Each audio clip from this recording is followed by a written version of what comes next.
Kuna ukweli wako, halafu kuna imani walionayo juu yako. Na kwa bahati mbaya kabisa, ukweli wako hauwezi kubadilisha imani yao juu yako, hata kama ungejielezea kwa uhodari wa namna gani. Punguza, ikibidi acha kujielezea sana my dear. Maadamu ukweli wako sio kile wakizaniacho, acha kujichosha kufanya midaharo na watu ambao tayari wanacho wanachokiamini kuhusu wewe.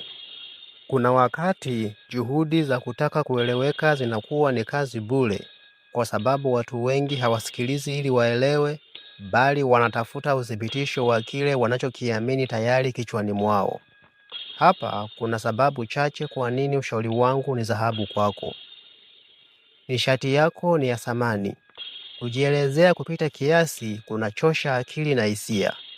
Badala ya kutumia nguvu hiyo kuwashawishi watu wasio na nia ya kuelewa, ni bora kuitumia kujijenga wewe mwenyewe. Imani ni miwani. Mtu akivaa miwani ya kijani, kila anachokiona kitakuwa na rangi ya kijani.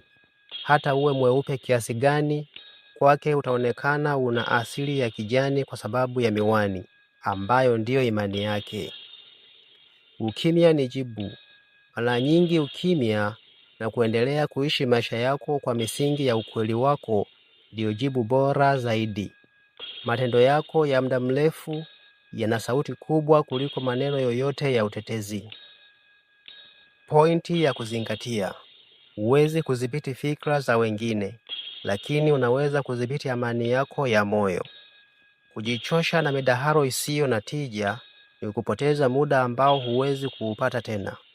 Inatosha wewe kujua ukweli wako, na wale wanaokupenda kwa dhati wataujua pia, bila kuhitaji PowerPoint ya maelezo.